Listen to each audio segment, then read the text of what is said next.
La palabra del Señor en Juan capítulo 9, versículos 1 en adelante. Vamos a estar leyendo ahí la palabra del Señor que nos dice: al pasar Jesús vio a un hombre ciego de nacimiento y le preguntaron sus discípulos diciendo: Rabí, ¿quién pecó, este o sus padres, para que haya nacido ciego?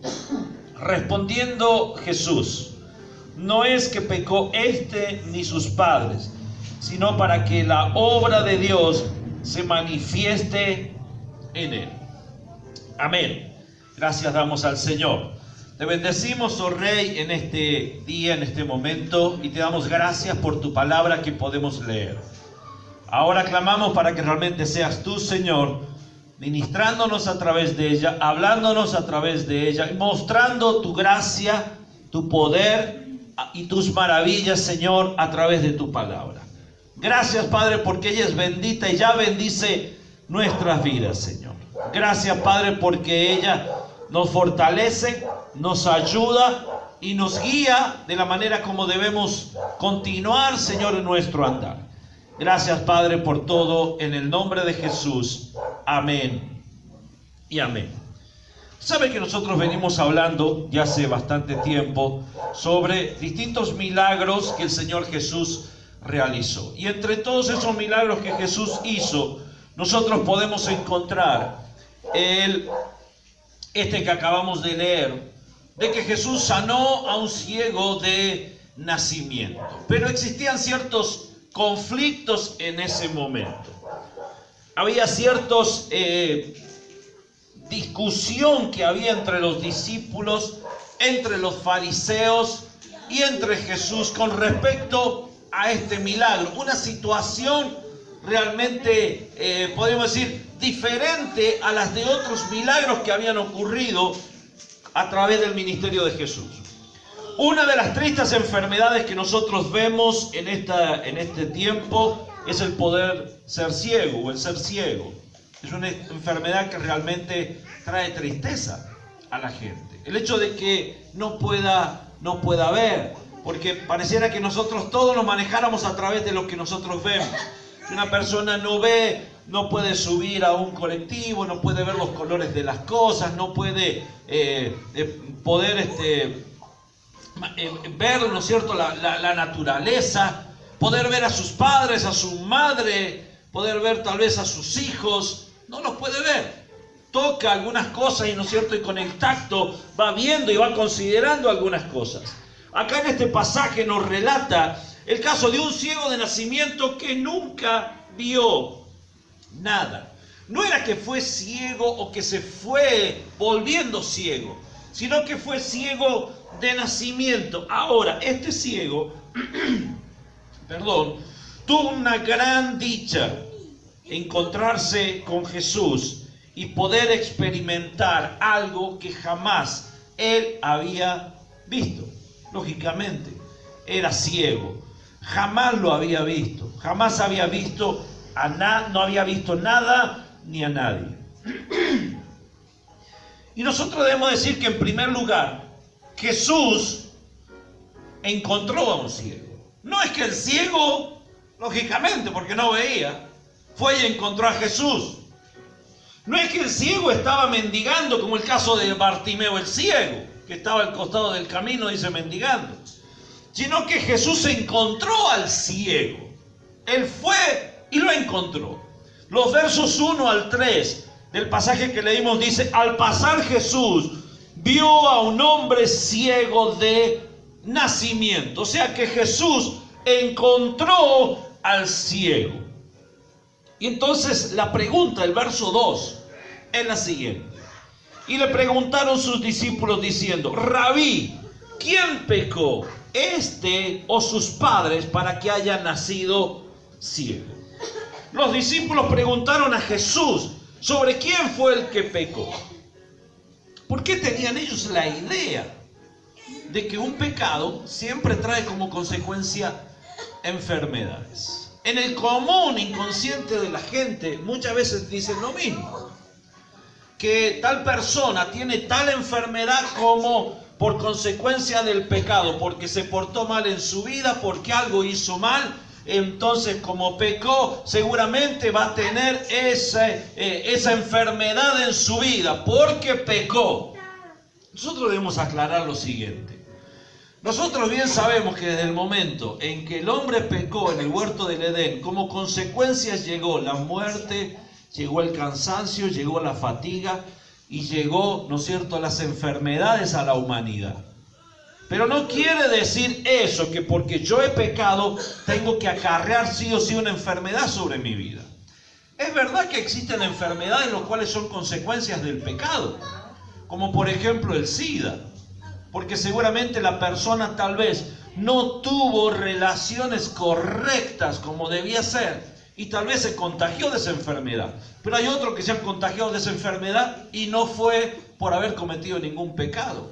Existe la enfermedad también, por ejemplo, lo que nosotros conocemos, la cirrosis, o un cáncer, ¿no es cierto?, en el hígado, como consecuencia de aquellas personas que son alcohólicas. Pero no todo el que tiene cirrosis quiere decir que ha sido alcohólico.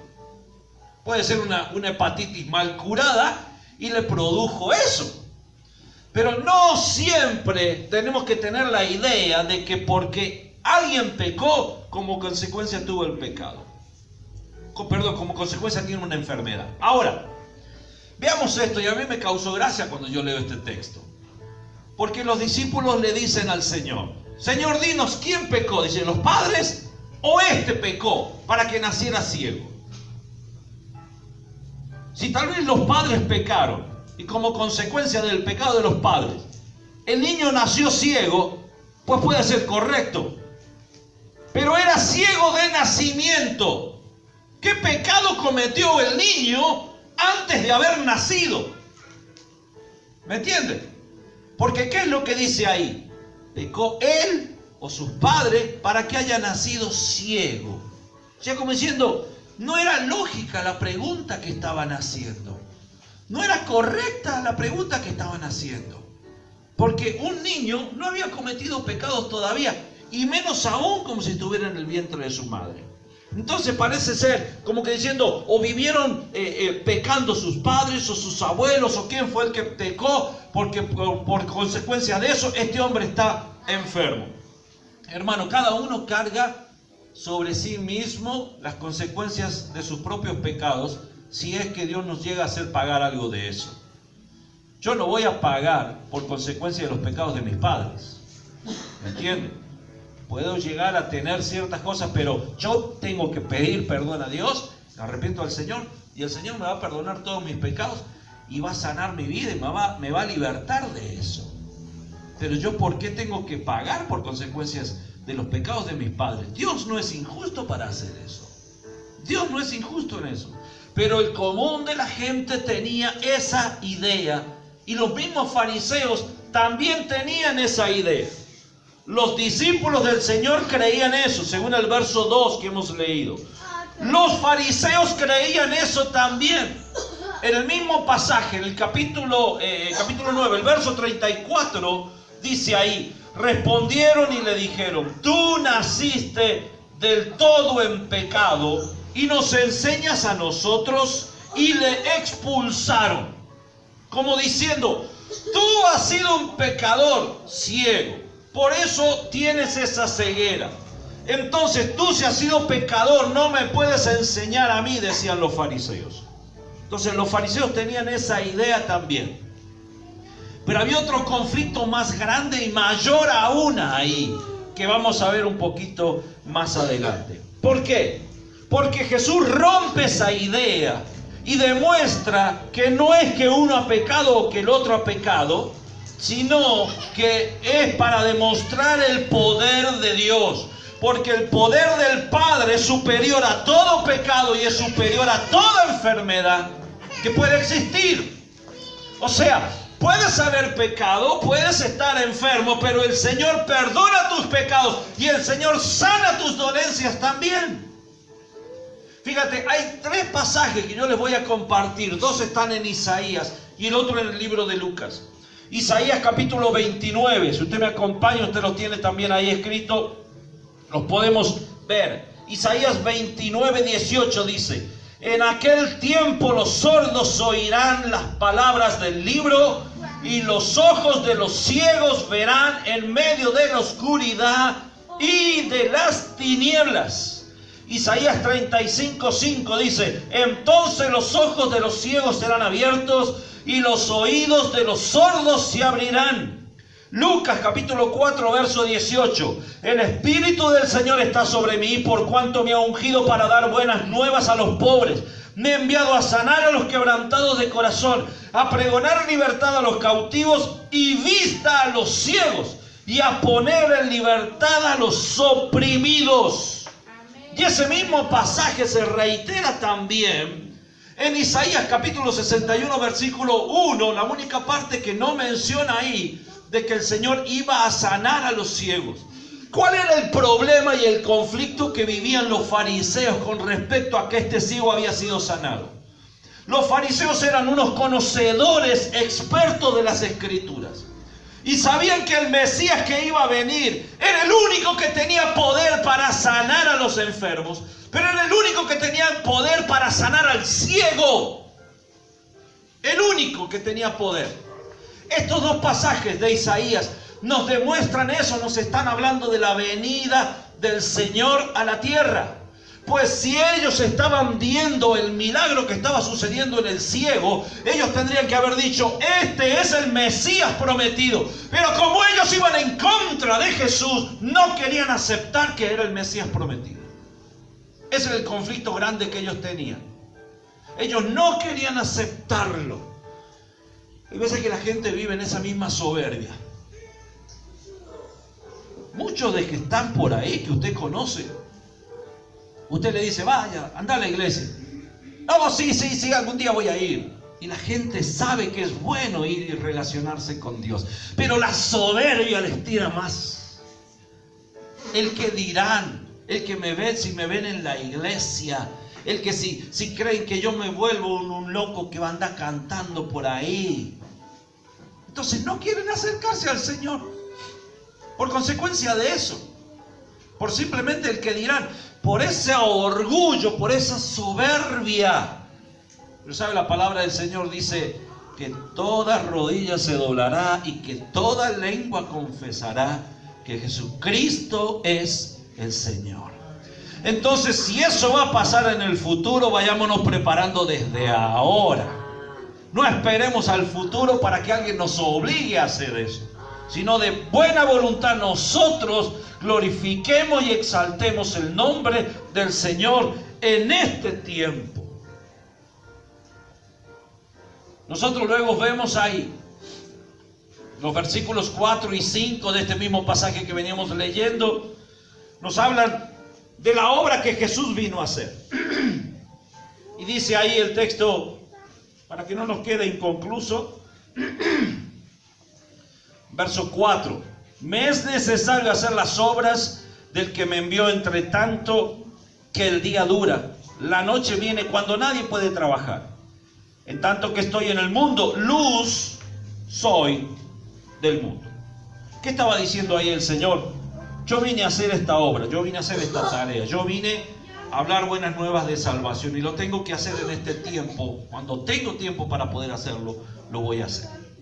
Estoy predicando la palabra de salvación, estaba diciendo Jesús, en este tiempo, porque es el tiempo que yo tengo que hacerlo. Estoy trayendo libertad a los cautivos, estoy sacando la ceguera de aquellos. No importa quién se me vaya a oponer, yo igual lo tengo que hacer. Y eso nos motiva y nos alienta nuestra vida, que en este tiempo igual nosotros debemos hacerlo. Debemos demostrar y hablar del Señor y decir, el Señor viene, necesitamos arrepentirnos, necesitamos acercarnos al Señor. Así como Jesús encontró a ese ciego, un día Jesús nos encontró a nosotros. Y nosotros podemos ser canal de bendición para que Jesús se encuentre a otros también. Ser ese nexo entre poder traer a un pecador a los pies de Cristo para que pueda ser salvo. Segundo lugar, debemos decir que Jesús sanó al ciego.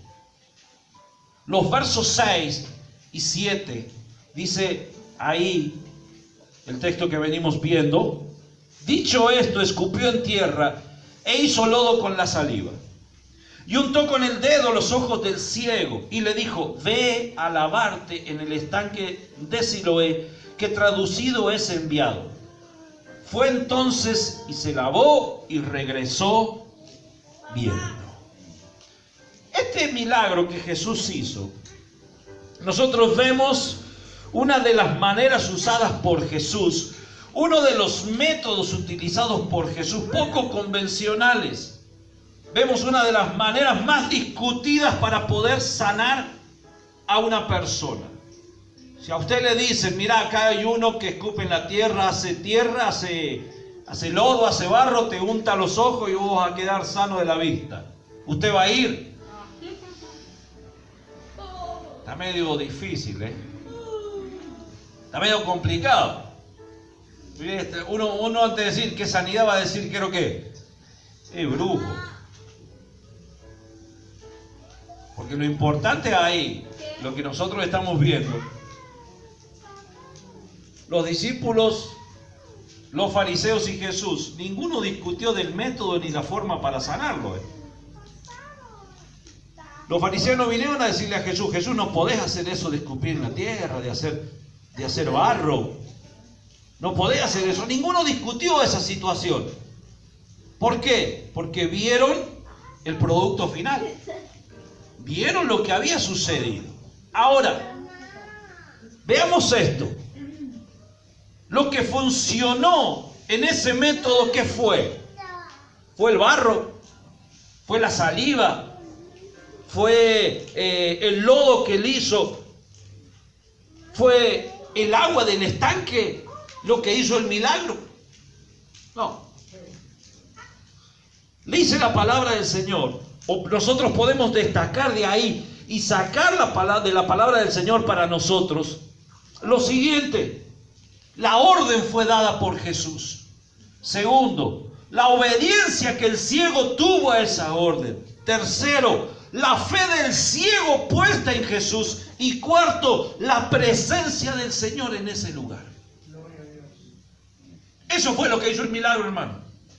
¿Qué había ahí? Estaba Jesús en medio. ¿Qué había ahí? Había fe en este hombre. ¿Qué más había ahí? Obediencia.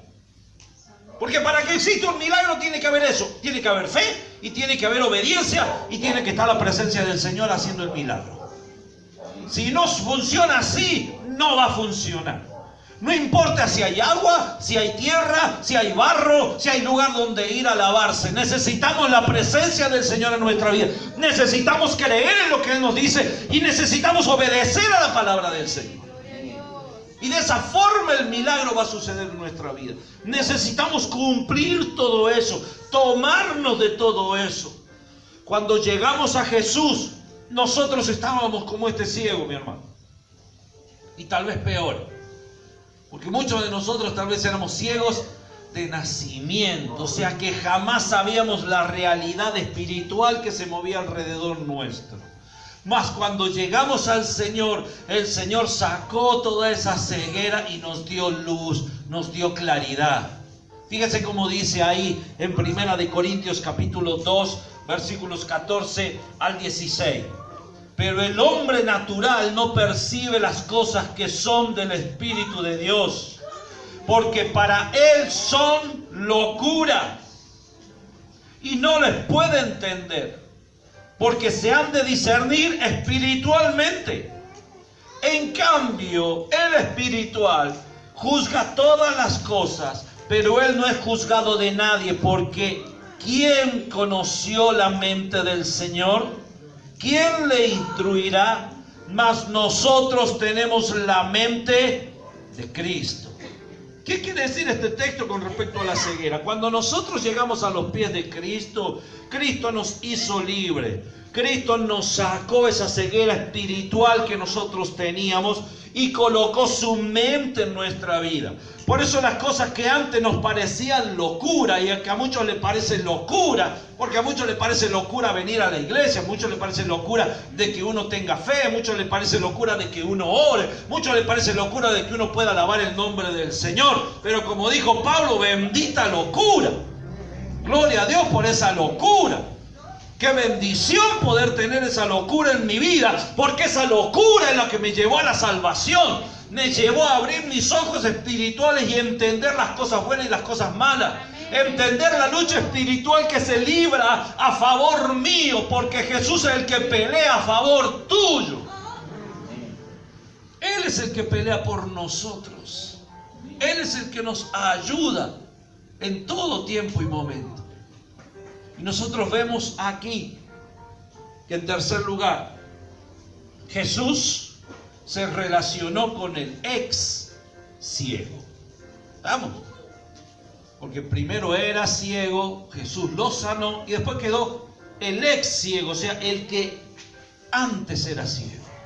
Entre medio de todo el pasaje ahí creo que es desde el verso 7 o el 8 en adelante hasta cerca del verso 34, hay toda una discusión entre los fariseos que lo buscan al padre de este muchacho que había sido sanado y que discuten y que si era ciego, que si no era ciego, que quién lo sanó, que de qué manera lo sanó, que no podía ser así, que tenía que ser de esta otra forma, que encima era día de reposo. ¿Cómo vas a sanar en día de reposo? ¿Cómo vas a hacer lodo en día de reposo? Y toda esa cuestión así. ¿Y qué terminan haciendo? Lo expulsan al muchacho de la sinagoga. Los padres se lavaron las manos, hermano. Perdóname, pero los padres no se portaron muy bien. Si usted lee después el relato, usted va a encontrar eso. Dice que los padres discutían con los fariseos y entonces los padres le dijeron: mire, él es mayor de edad, como diciendo, él tiene conocimiento y raciocinio, él actúa bien. Vayan y pregúntenle a él, porque estos padres tenían miedo de que los fariseos los expulsaran de la sinagoga. Mas el ciego fue y le dijo: el que me sanó se llama Jesús. Él hizo lodo y me untó los ojos con ese lodo y me envió al estanque de Siloé, y ahí fui y me lavé y ahora veo. Yo no sé si es Dios o no es Dios, dijo en otras palabras. Yo lo que sé es que yo era ciego y ahora veo. No me importa quién era o cómo era. No me importa si está peleado con ustedes. No me importa. Yo era ciego y ahora veo. Y nosotros como hijos de Dios debemos decir lo mismo. Yo era ciego y ahora veo. Yo antes no tenía conocimiento de nada de la palabra del Señor. Ahora veo la luz. Ahora conozco. Ahora sé lo que el Señor puede hacer en mi vida por lo que Él ya ha hecho en mi vida. Después de todo eso, Jesús fue y se relacionó. Se acercó al muchacho. Y dice ahí los versos 35. Si quiere podemos ver desde el verso 34 para que entendamos bien toda esta parte. Dice ahí el verso 34, Juan capítulo 9. Respondieron y le dijeron: tú naciste del todo en pecado y nos enseñas a nosotros. Y lo expulsaron. ¿Me entiendes? Lo expulsaron. Verso 35 en adelante. Oyó Jesús que le habían expulsado y hallándole le dijo: ¿crees tú en el Hijo de Dios? Respondiendo él y dijo: ¿quién es, Señor, para que crea en él? Le dijo Jesús: pues le has visto y el que habla contigo, él es. Y él dijo: creo, Señor, y le adoró.